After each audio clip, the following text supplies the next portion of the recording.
Počúvate Rádio 9 a reláciu Výsluch a práve nám začína relácia a dnešným hostom je podľa mňa veľmi zaujímavý človek a je to pán dekan, doktor honoris causa, profesor inžinier Michal Cehlár, PhD. Musím to povedať aspoň teraz takto na začiatok, lebo tých titulov je ešte viacej, ktoré mi pán dekan povedal, že ich má, ale už si ich tam nepísal na oficiálnu stránku, pretože by to bol tak dlhý zoznam, že asi by to človek iba to celý deň čítal. Čiže pán dekan, vítam vás u nás v štúdiu.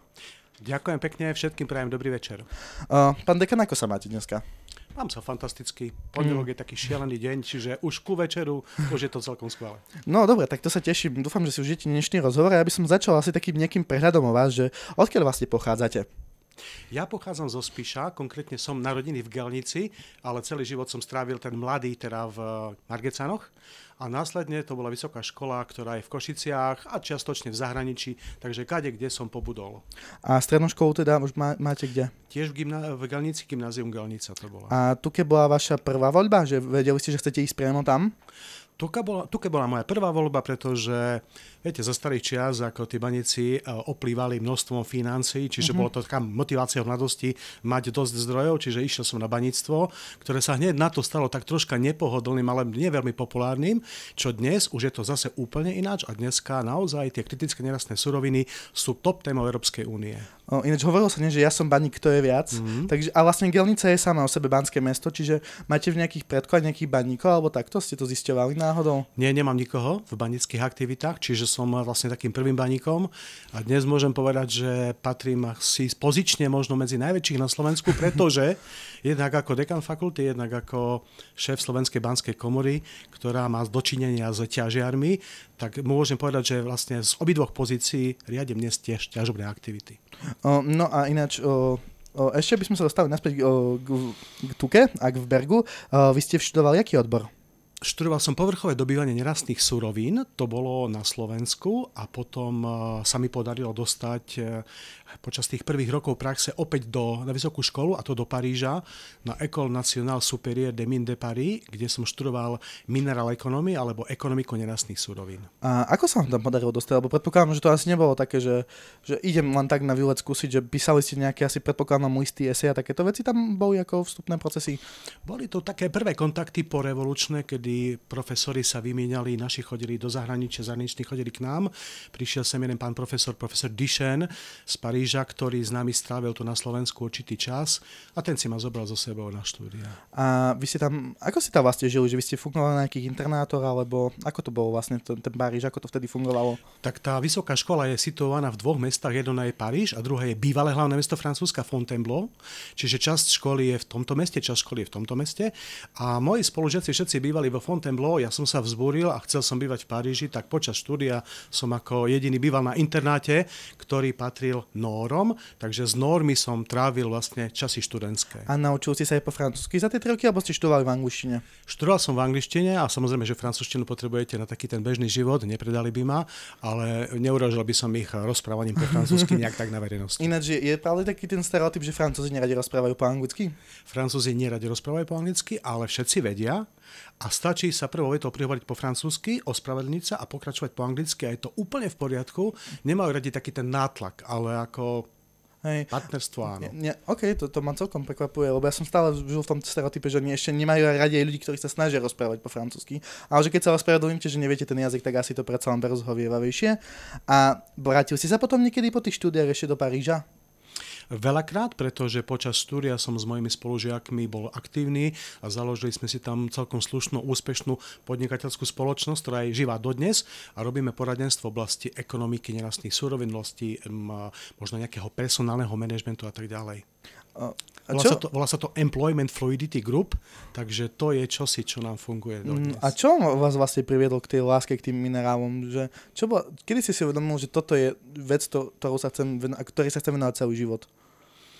No, ono to bolo asi až potom, čo som na tú školu nastúpil. Čiže ako kým som sem prišiel, aj som netušil, do čoho idem, ale keďže mi bolo zverené nerastné suroviny a keďže tej ekonomike sa málo ľudí na Slovensku venovalo a menuje dodnes, tak to je čosi, ak tam mám byť excelentný, tak prečo nie? Prečo sa nezaoberá touto skupinou informácií? Pán dekan, vy ste teda boli vo Francúzsku, vy ste tam založili s spolužiakmi akú skupinu ešte raz, lebo ten názov je pomerne zložitý? Employment Fluidity Group, čiže ako keby plynulý tok zamestnanosti, kde prvá myšlienka bola poradenstvo v oblasti personálnom, teda oslavovali sme rôzne veľké spoločnosti a skúšali sme transformovať ich pozície tak, že personálny riaditeľ z jednej firmy sa stiahoval na pol roka do ďalšej firmy, ten do ďalšej. A tak pôsobili, donášali tam určité nové pohľady, aj sa obohacovali z toho, čo tá firma robila a takým spôsobom sa zlepšovali, povedzme, personalisti. A tak sme to robili v rôznych profesiách a následne sme prešli už na také vážnejšie poradenstvo, kde sme im robili strategické koncepcie, hlavne v oblasti nerastných surovín a energetiky. Čiže vlastne momentálne to nejaká že konzultačná firma, ale vy ste hovorili, že to nefunguje ako keby, že jedna univerzálna firma, ktorá má jedného riaditeľa, a vy ste keby, že združenie niekoľkých organizácií, ktoré je pod záštitou tejto jednej firmy. Funguje to ešte stále? Nerozpadlo sa to už trošku tým, že vlastne všetci ste takto možno, že rozlietaní každý v inom štáte? Či je to práve, že výhodou to, že ste každý v inom štáte a že tá mentalita, ktorú prichádzajú tí ľudia pri tej výmene, je že výrazne iná? Je to veľká výhoda, pretože sme tam rôzni ľudia, rôzne zameraní a nie vždy všetky oblasti idú. Čiže vždy sa sústredíme práve tam, ktoré sú na vlne, tie informácie, aby sme to vedeli využiť. A získali si takto nejaké zaujímavé kontakty vďaka tomuto už takom mladom veku? Myslím si, že áno, pretože tí spolužiaci, ktorí boli so mnou na začiatku, sú tam dodnes a sú už veľmi na zaujímavých pozíciách a samozrejme aj manažeri tých veľkých firiem sú už úplne ináč na nás otočení, pretože nám dôverujú, vedia sa mi komunikovať. Ale vy to robíte iba s tými zamestnancami, alebo vy dávate od toho kolobehu aj nových ľudí? Ja nad tým rozmýšľam a dávam nejaké tie stratégie a čo by sme toho ešte inovačného mohli do toho zaradiť. Že vy ste skôr skrze tú technológiu, že vy sa na to takto pozeráte a myslíte, že vám dal Berg dostatočne dobrý základ na to, aby ste to mohli robiť? A po prípade, že kam vás v tomto zmysle posunulo ešte toto francúzske vzdelanie možno ďalej? Mám takú teóriu, že keď pôsobíte kdesi v cudzom prostredí, tak vždycky vás niečo obohatí a nemusí v tej škole byť všetko úplne tip-top, ale vždycky si niečo nájdete, čo je fajn. A keď sa posúvate ďalej, v podstate aj na priemernej škole, keď pobudnete, tak aj tam vám nič neuberie, možno vám nič nedá, ale vám nič nezoberie, čiže ako je to len stratený čas. Z tohto pohľadu si myslím, že ľudia by mali cestovať, mali by chodiť vonku, mali by využívať všetky programy, ktoré sú na to tie podporné a tak ďalej. No a to je ešte taká jedna moja otázka, že prečo si sa vrátili z toho Francúzska, že keď si tam rozbehol nejaký zaujímavý úspešný projekt, že prečo si tam možno nezostali? Pretože ja si myslím, že najlepšie miesto na život je naše prostredie, pretože je tu na naozaj krásna príroda, možnosti športového vyžitia, možnosti kultúrneho vyžitia, možnosti cestovania. My v podstate máme hodinu každým smerom nejaký iný štát. A to, že máme letisko, je tiež dobrý atribút.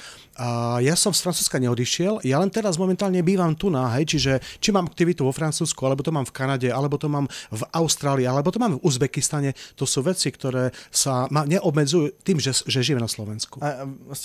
Takže vlastne vy plánujete celý život stráviť na Slovensku, alebo minimálne ten dôchodok, lebo je tu asi možno takými benefitmi ešte aj bezpečnosť, relatívne, že kľud, asi je to sociálne, kultúrne zázemie, ktoré máte rovnaké s tými ostatnými ľuďmi. No a takže vy ste sa vrátili potom na Slovensko a vy ste išli akože rovno na doktoranta, alebo ste premýšľali nad tým, že to nebudete robiť a že budete čisto iba podnikať? Ja už počas toho pôsobenia vo Francúzsku som nastúpil na externé štúdium doktorantské tu na Slovensku, ktoré som zabsolvoval a potom som sa stal asistentom odborným. A ako odborný asistent po nejakých 2 rokoch pôsobenia sa mi zadarilo sa stať prodekanom fakulty Berg, čiže som sa dosť rýchle a dosť skoro dostal na manažerskú funkciu, kde som začal úročiť práve aj tie skúsenosti, ktoré som mal z Francúzska. A boli ste prodekanom pre aké odvetvie v rámci fakulty? Pre vzdelávanie a myslím si, že som bol veľmi platným pomocníkom aj mojich kolegov prodekanov v iných oblastiach, keďže som bol mladý, tak som dostal naložené a teda som mal možnosť ochutnať aj čosi iné, nielen to vzdelávanie. Ešte máme inú doplňujúcu otázku k tomu, že keď ste takýto aktívny človek, akože už v tom Francúzsku, či ste boli takýto aktívny, že aj v rámci možno vysokej školy na Slovensku, či ste možno robili nejaké voľnočasové aktivity, alebo ste sa stále sústredovali na tú školu? Ja som teda pôsobil na vysokej škole, už počas štúdia som bol v nejakých vedeckých pozíciách ako študent, ale samozrejme moja taká doména je šport, pohyb a určite cyklistika, určite lyžovanie a teraz v tomto veku už dosť veľa času venujem aj poľovníctvu, takže mám aj takúto aktivitu. Mňa by ešte zaujímalo, že keď ste poľovník, že či si niekedy poľovali s pánom dekanom Strojinskej fakulty, lebo keď tu bol on, tak hovoril, že on je vášnivý poľovník. Áno, áno. Začínal som ako športový strelec, teda ja som najprv nazeral na poľovníkov ako na tých, ktorí občas vystrelia a nie veľmi úspešne, ale musím povedať, že pán profesor Živčák je skvelý poľovník a je skvelý strelec a má skvelé výsledky, takže klobúk dole. Ale je úlohou poľovníka iba čisto loviť, alebo je to aj niečo inom pre vás? Úlohou poľovníka je hospodáriť, teda regulovať, teda hospodáriť tak, aby ste v lese nechali to najlepšie, to najbonitnejšie, aby to sa mohlo množiť a selekciou sa práve odstraňuje to, čo tam nemá byť.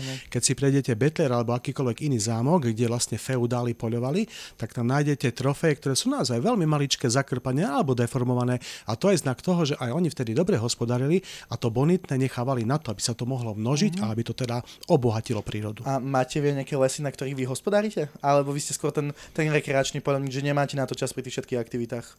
Mám aj vlastný poľovný revír, takže mám teda ich dva. Jeden je v blízkosti Košic a druhý je v blízkosti Bratislavy.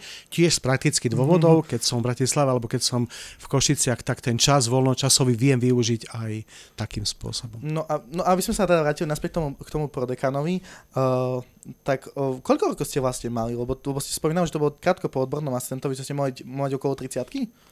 Ja som sa ako 38-ročný stal profesorom univerzitným, čiže, a to vtedy som bol taký rekordman, vtedy nebol nikto mladší odo mňa a to už som bol ku koncu kariéry vlastne prodekana, čiže neviem to teraz tak rýchlo spočítať, ale... Čiže možno okolo tej 35-ky možno ešte menej? Možno ešte menej, no určite menej, asi 32. Ináč, v takomto veku získať profesoru, to je celkom náročné, by ste museli písať pomerne veľa akademických článkov, nie? Lebo to je vlastne akože profesorom sa nestanete pravdepodobne len tak, a ináč ako to vlastne funguje, že vy keď sa stávate profesorom, vy takisto musíte niekde podávať nejaké návrhy, nejaké žiadosti, alebo to príde potom od toho pána prezidenta to poverenie, že vy sa stanete profesorom? Tak pôjdem od konca, čiže ako na profesora musíte splniť ťažké kritériá. Keď ich splníte, tak vás vedecká rada posúdi a stále ešte má možnosť povedať áno alebo nie. A až následne potom návrhy idú na ministerstvo školstva a následne ku prezidentovi, ktorý vás vymenuje. A to vymenovanie to nie je koniec, potom prichádza obdobie, kde každých povedzme 5 rokov prichádza nový a nový konkurs a vy za každým podľa dnešnej legislatívy musíte plniť na novo všetky kritériá na profesora. Čiže ako keby sa vám pri každom konkurze znulovali vaše výkony a musíte začať opäť určité kvantum článkov, kvantum monografií, skript, projektov a tak ďalej. Čiže vám vedia titul profesora keby zobrať? Nie, zobrať nie, ale my pôsobíme na funkčnom mieste. A je funkčné miesto profesorské, kde musíte toto mať. Ak to nemáte, tak vás môže dekan preradiť na funkčné miesto docentské alebo dokonca ako profesora na asistentské. A nie je to trošku potupné už potom? Je to také, že... Je to rozhodnutie každého vedca, či chce mať veget, voľno, oddych a nerobí nič a potom je zase asistent, alebo či maká neustále na svojich veciach. On považuje trošku možno aj za nejakú ekonomickú chybu, že sa viac spoliehame na ten dovoz do zahraničia a podobne častokrát pri tých materiáloch. To nám zlomilo krk, tam sme skončili, pretože krajiny, kde sa vyskytujú prvky vzácnych zemín, kritické nerastné suroviny, hlavne Čína, 95%. Ak Čína povie, budú drahšie. Ak Čína povie, nedoveziem, tak nedovezie a na Slovensku alebo v Európskej únii nemôžeme povedať, že nemáme, len sme ich nikdy nehľadali, čiže dnes je čas práve zahájiť geologický prieskum, dôsledný, hĺbkový a následne nájsť vlastné zdroje, aby sme mali surovinovú bezpečnosť zaistenú. Je nejaký zdroj surovín, ktoré vás prekvapil na Slovensku? Že sa to objavilo a že ste to nečakali, že to bude... Áno. Je to taká novinka, ešte to ani veľmi nie je vonku, ale myslím si, že máme ložisko, kde sme indikovali prvky vzácnych zemín. To je to najcennejšie, čo teraz môžeme... Bez toho nevyrobíme baterku, čip, nič bez toho nevyrobíme. Môžete nám približiť, aké sú to materiály, pretože pre bežného poslucháča ani ja sám úplne si nie som istý, ktoré všetky tam materiály patria teda. Je to v Mendelejevej periodickej sústave prvkov taký separé dvojriadok úplne dole, tak všetky tie, ktoré sú tam napísané, sú prvky vzácnych zemín. Tantál, hafnium a tak ďalej. A čiže vlastne tieto všetky sa nachádzajú na Slovensku? Nie všetky, ale našli sme niektoré z nich. A Ešte taká otázka, že častokrát sa nejakým spôsobom, že straší, že tá ťažba je veľmi zdrcujúca pre tú prírodu. Sú nejaké už technológie alebo výrobné postupy, alebo skôr nejaké postupy spracovania a opravy, ktoré nám zabezpečia to, aby tá slovenská príroda v prípade, že to začne ťažiť, nebude znečistená, ako znehodnocená? Jednoduchý príklad, máme tu Gemerskú polomu ťažbu Mastenca, z tejto bane nevychádza gram odpadov. Všetko ostáva v bani, všetko, čo je nezužitkovateľné, sa používa na založenie vydobitých priestorov a z bane vychádza naozaj mastenec, nič viac. Žiadna halda, žiadne odkalisko, žiadne emisie. A sami ministri životného prostredia, nie len ten posledný, ale aj viacerí, ktorí boli túto prevádzku zhodnotiť, toto skonštatovali. Takže... Nie je tam ešte taký problém, napríklad, že možno, že špinenie vody alebo prašnosť. Či to nie sú takéto problémy, ktoré sa pri tomto dejú? Nie. Dnes všetko je technicky riešiteľné a vlastne dnes sa už nepovolí prevádzka, ktorá by nemala mať toto odstránené tak, aby to bolo naozaj nulové emisie. Je 20 hodín a 48 minút, počúvate Rádio 9 a reláciu Výsluh a naším hostom je dekan v Bergu Michal Cehlár, s ktorým sa rozprávame o jeho práci a záľubách. Asi predpokladám, pretože ak robíte niečo tak dlho, tak to musí by sa stať asi aj vašou záľubou, pretože asi inak by ste to už nerobili, predpokladám. Či sa milím? Určite áno, pretože ako keď niekomu myšlienky prinášajú blaho, tak prečo by sa nezamýšľal? A keď to ešte môže urobiť s tým, že spôsobí možno aj nejaký dopad, lebo veda, výskum prinesú výsledky, tak prečo nie? A ešte keď nás to všetkých živí, celú fakultu a možno aj priemyselných partnerov, tak je to úplne dokonalé. My sme sa počas toho, čo hrála hudba, rozprávali o slovenskom vede a slovenskej vede a slovenskom výskume. Aký máte vy pohľad na slovenskú vedu a výskum? Pretože častokrát sa to na to nejak pozerá, že tá skutočná veda sa robí iba, neviem, na Cambridge, na Oxforde alebo na Princetone alebo nejak takto. A že ako vy vnímate slovenskú vedu? Slovenskú vedu vnímam zase z dôsledkov z konzorcií, ktoré máme vytvorené a tie máme vytvorené celosvetovo. Máme mnohých partnerov, Brazília, Kanada, máme v Austrálii, máme v Uzbekistane, v Kazachstane a tak ďalej. Ale keď zoberiem tú európsku vedu, tak v podstate dôkazom sú európske projekty, ktoré máme my z tých najbonitnejších, teda horizonty. A tam máme naozaj najbonitnejších partnerov celej Európskej únie, či už priemyselných alebo akademických. Ak sme oslovovaní, tak zrejme nás rešpektujú.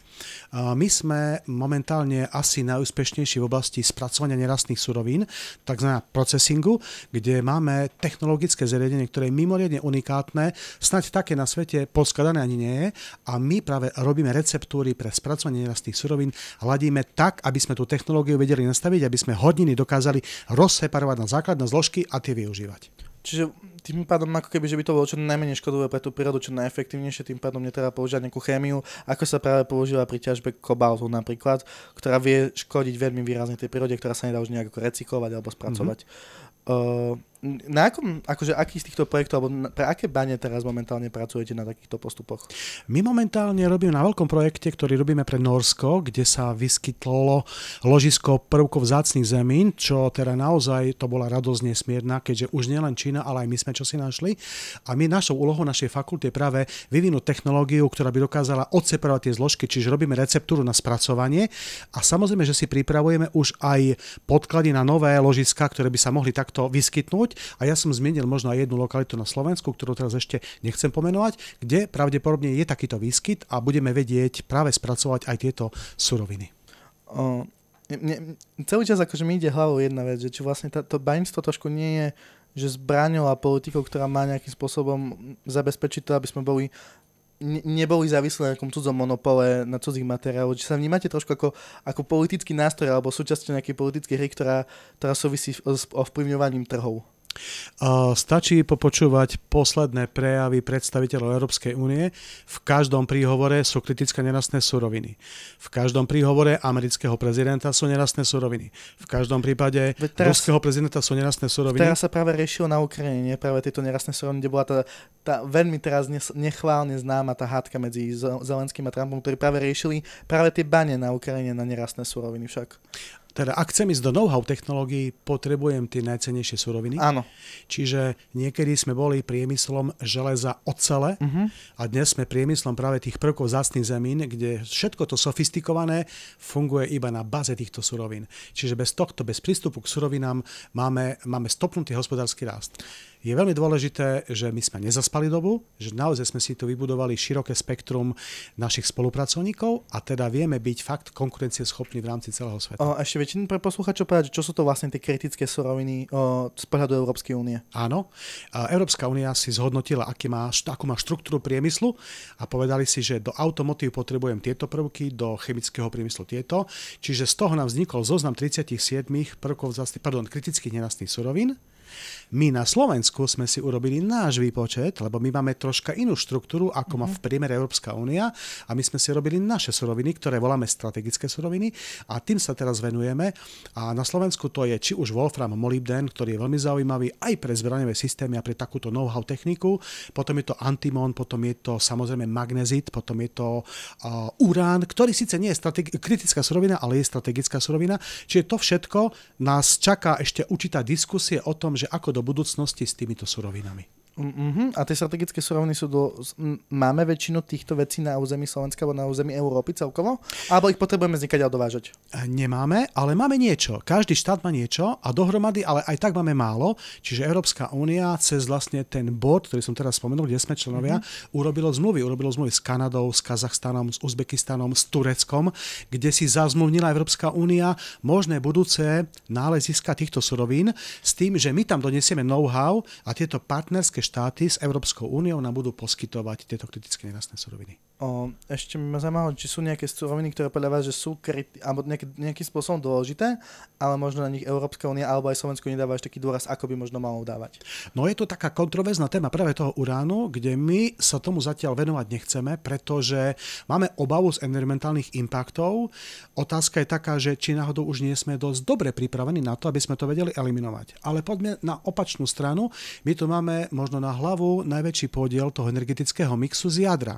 A ideme ešte do vyšších produkcií, čo je čosi, čo nám ekonomicky môže veľmi pomôcť, lebo to je proexportná komodita, ktorá naozaj dokáže Slovensko živiť a zrazu nebudeme musieť konsolidovať, nebudeme musieť možno robiť nejaké šetrenia, lebo budeme mať dobrý biznis.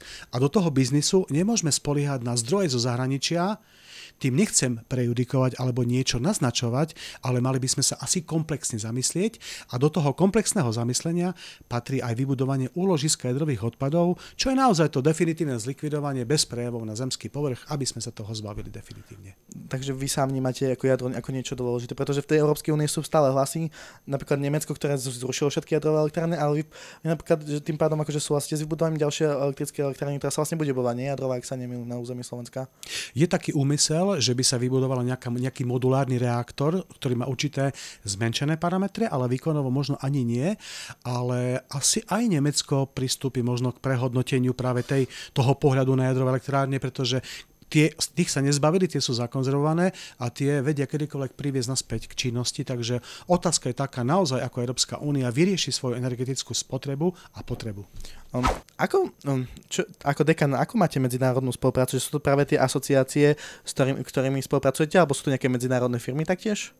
Dnes sa asi najviac posudzuje výkonnosť univerzity podľa zahraničných projektov a tie sú rôznej bonity, teda ako som spomínal viackrát už, horizonty sú asi tie najbonitnejšie a v týchto projektoch naozaj máme priehršti aktívnych projektov, neustále pripravujeme ďalšie projekty, staré ukončujeme a vyhodnocujeme, čiže v tejto oblasti sme naozaj dobrí a zahraniční partneri nás v podstate už dnes do projektov svojich vyhľadávajú ako partnera, pretože vedia o našich parametroch, o našich výkonoch, o našich technológiách, laboratóriách a našich schopnostiach. Takže to je čosi, čo nás predáva. Ale to tým pádom vlastne znamená, že vy ste si tým pádom museli vybudovať to meno a to trvá nejaký čas, že bol to predpokladám asi, že dlhá náročná práca, pokiaľ sa vám podarilo si spraviť až takýto cvenk. To znamená teda, že ste asi predpokladám, že dobrý manažer. A čo sú nejaké možno vaše manažerské odporúčania, že nejakému človeku, ktorý sa venuje nejakej koordinácii ľudí a takto, že čo má aplikovať, aby sám bol dobrý manažer, aby sám niekam mohol posúvať kolektív, s ktorým pracuje? Asi dve veci, mať teda dobrý kolektív s dobrým vybavením a to druhé, vedieť to odkomunikovať a vedieť to predať, pretože jasné, že v tých prvých chvíľkach bolo také, že boli sme vykázaní z miestnosti, keď sme chceli s nejakým konzorciom komunikovať v Bruseli, následne sme už mohli stať v kúte, následne sme už mohli stať pri stole a následne už si riadíme tieto projekty. Čiže ten vývoj nebol jednoduchý, ale teda bol taký, aký bol. Dostal ste v živote niekedy takúto, že pomyselnú facku, že ste si mysleli, že už teraz som niekto a že ešte musím popracovať, pokiaľ ma budú úplne všade počúvať. Tak to či ste mali niekedy takýto, že reality check, ako sa tomu hovorí? Viete čo, ani nie, pretože nejak ako nepristupujeme k veciam, že už máme niečo. A my za každým ideme s novou vecou a s očakaním, že čo bude, jak bude. A za každým ten proces je na novo presvičať, komunikovať, vysvetľovať, ukazovať a potom sa presadiť. Čiže ako teda tam každý projekt je úplne čosi iné, úplne iní ľudia, možno aj zloženie konzorcií, možno aj tá konkurencia rastie, ale aj v tej konkurencii sa treba vedieť hýbať, podeliť sa o výsledky a teda byť naozaj v hre. Čo považujete za svoj najväčší úspech? Mať chvíľku voľného času. Nie, ako myslel som teraz, akože možno z tých projektov, lebo robíte ich skutočne veľa a že čo je možno taký, že keď vám toto schválili, alebo keď si to dokončil, že si povedal, že že toto je možno až môj životný odkaz, alebo takto, že či ste mali takéto niečo už? Myslím si, že sme celkom fajn ako kolektív úspeli. A uspeli sme v Európe tak, že nás naozaj členské štáty počúvajú. Niekedy sme my chodili do Rakúska pre rady, teraz je to už naopak do Maďarska a tak ďalej. Čiže mnohé štáty už vzhľadajú smerom k nám a pozerajú, ako to robíme my. Čiže toto považujeme za úspech s tým dôsledkom, že vlastne my, nie len ja, ale moji kolegovia sú nominovaní do rôznych skupín, podskupín práve Európskej komisie, ktorá pracuje v koncepciách, v stratégiách a tak ďalej. A veľakrát tú stratégiu surovinovej politiky nastavuje my. A pán dekan, vy ste ešte spomínali, že ste teraz vydali knihu. Je to Biela kniha baníctva. Čím ste bol inšpirovaní?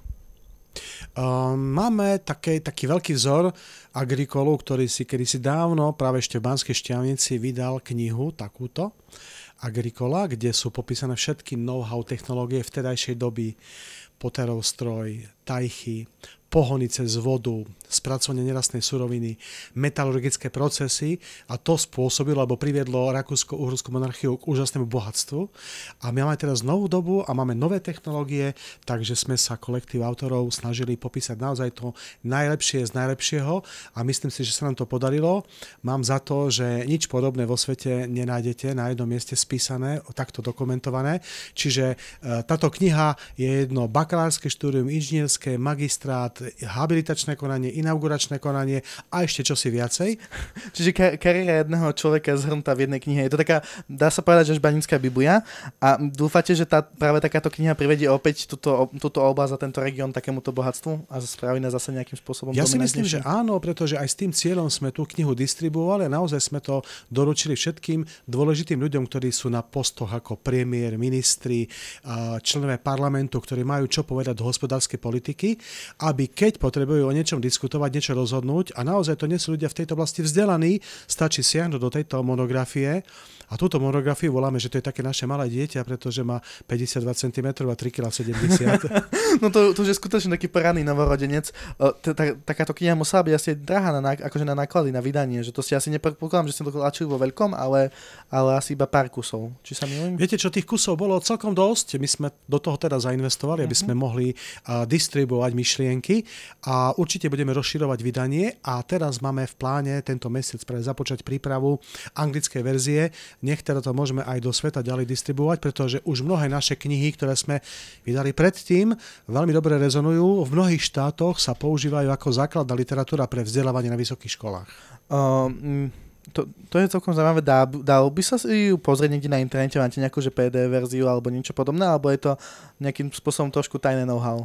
Nie je to tajné know-how. Máme na fakulte edičné stredisko, ktoré práve takéto exkluzívne činnosti nám zabezpečuje a toto stredisko zabezpečuje aj vydanie a tá kniha je aj na tomto stredisku pravdepodobne k dispozícii, nemám teraz prehľad, ale určite, kto by mal záujem, tak vieme tú knihu ako doručiť.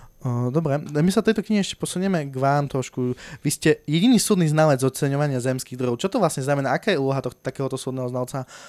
Že ako dlho to robíte? Ako si sa s ním možno aj stali? Že aký je ten celkový príbeh za tým?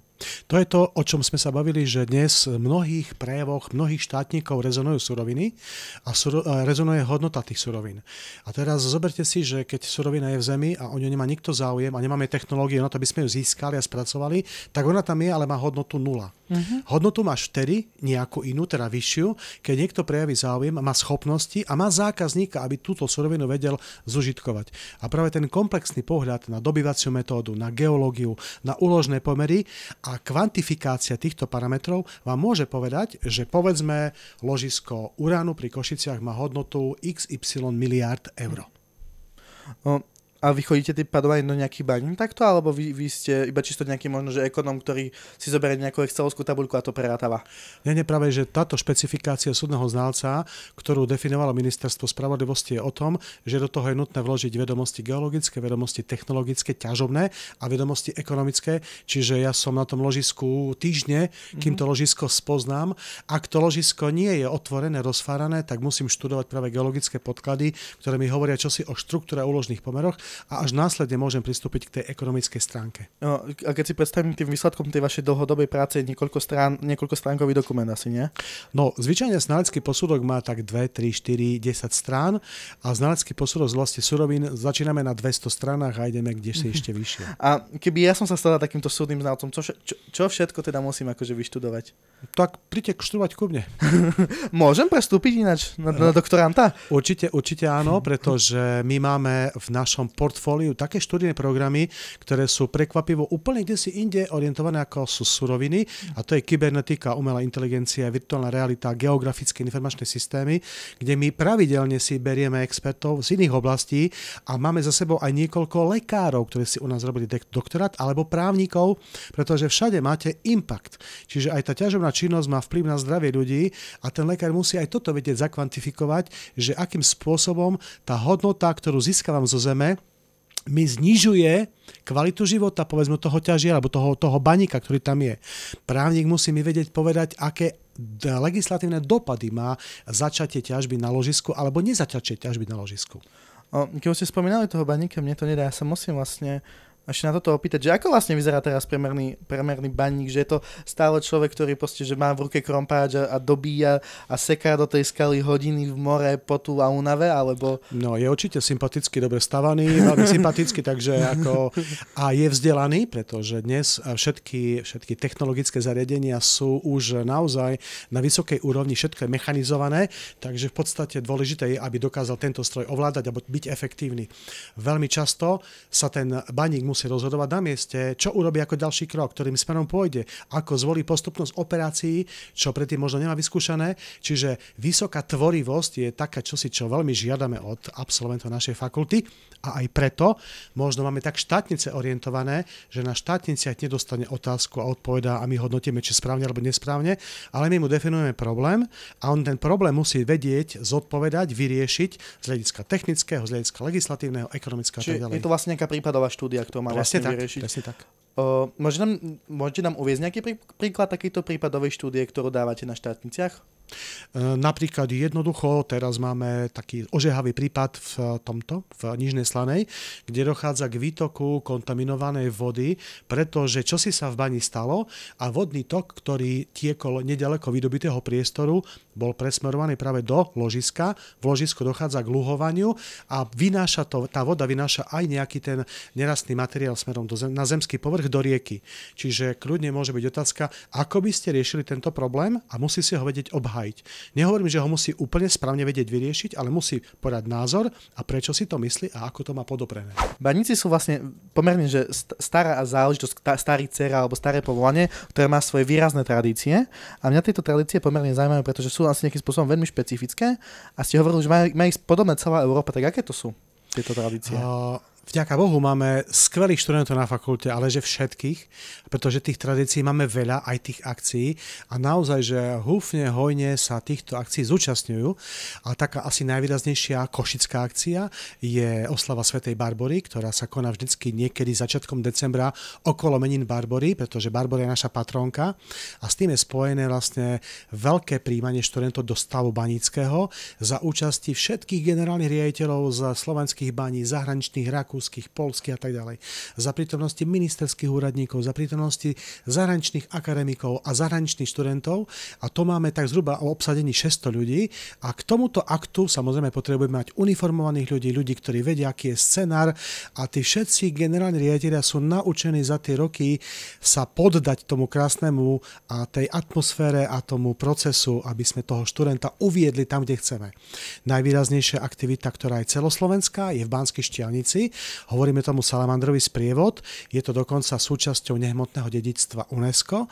A máme to tak, že v tej Banskej Štiavnici začiatkom septembra sa schádzajú 10 000 ľudí, pretože Banská Štiavnica ako meka svetového baníctva rada privíta Rakúšanov, Nemcov, Čechov, Maďarov, kde chodia naozaj v desiatkách autobusov a to mesto, ten región je široko obsadený a vrcholí to takým nočným pochodom mestom, kde všetci spievame banické pesničky a všetci nejakým spôsobom participujeme a súčasťou tohto sprievodu je aj historická časť, kde naozaj možno kilometrový zástup ľudí v kostýmoch, baníkov, vojakov, právnikov, pláčky sú tam a tak ďalej, stvárňujú určité výjavy z histórie baníctva.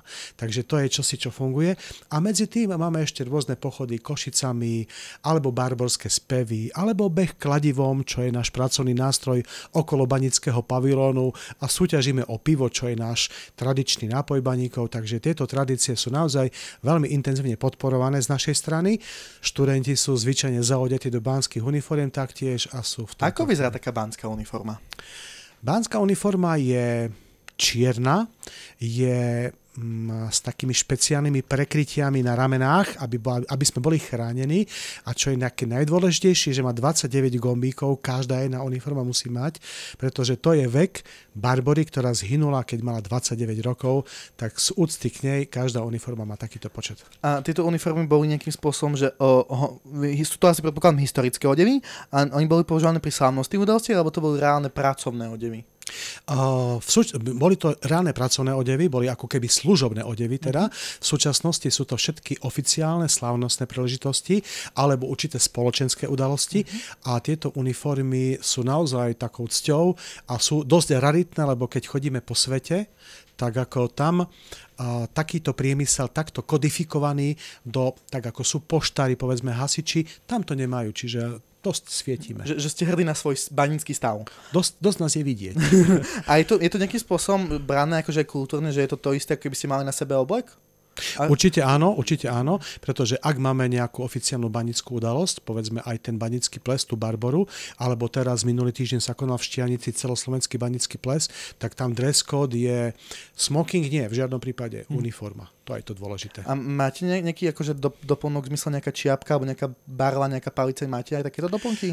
Máme doplnky a teda okrem tej palice, ktorú my voláme fokoš alebo hutmanská palica, čo je taká stavovská, taká značka baníka, tak máme na uniforme pripnuté okrem vyznamenaní aj rôzne predmety, ktoré nás určitým spôsobom charakterizujú a charakterizujú aj nejaké zážitky, ktoré sme prežili. Čiže ako kolega, pán profesor Sisol, ktorý je veľký cyklista, má pripnutého cyklistu, pretože to je čosi, čo rád robí a čo ho doplňa ako osobnosť, tak to má mať vysvietené. Ja mám diviačika, pretože je to taký znak poľovníctva a každý nejakým spôsobom sa snaží vyzdobiť a potom ešte sú to také špeciálne oznaky, ktoré reprezentujú určité udalosti, ktoré sa diali, nejaké výročia alebo nejaké pamätné udalosti, tak to tiež je vlastne súčasťou. A ešte taká možno, že praktická otázka, že kde si vlastne viete takýto odev kúpiť? Alebo si ho musí dávať šiť na mieru?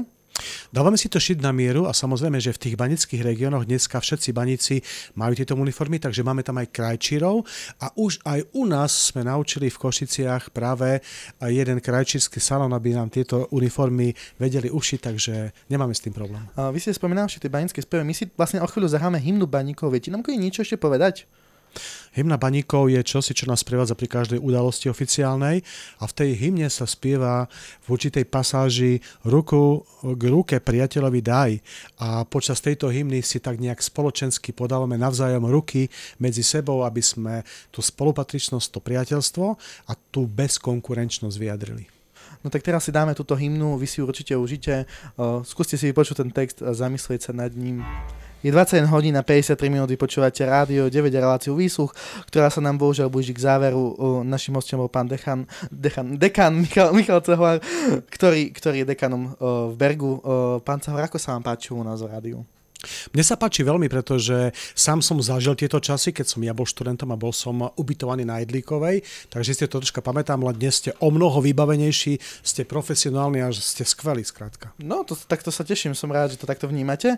Dúfam, že ste si teda tento rozhovor užili. Ja som milo prekvapený a priam až fascinovaný v Bergom a dúfam, že sa ešte niekedy stretneme, že možno opäť k nám zavítate, že sa budeme ďalej rozprávať o mnohých zaujímavých témach, ktoré baníctvo prináša a verím, že budete mať ďalšie a ešte väčšie úspechy a že spravíte toho ešte veľa pre nás všetkých. Ďakujem pekne, dvere sú vždy otvorené a my štandardne aj pre študentov, aj pre absolventov, aj pre profesionálov a verte, neverte, na našom ihrisku sa naozaj pohybujú všetci a dokážu spolu kooperovať a my sme hrdí na to, keď na našej pôde vznikajú mnohé myšlienky a my sme v pozadí a môžeme to troška katalizovať a pomôcť tomu a potom sa môžeme popíšiť aj s našimi absolventmi, lebo keď zoberiete, na Slovensku sa naozaj stavia, naozaj sa buduje, naozaj sa razia tunely a to sú všetko naši absolventi aj v energetike a v ďalších oblastiach, takže sme pomerne pyšní na našich absolventov, takže nech žije Berg.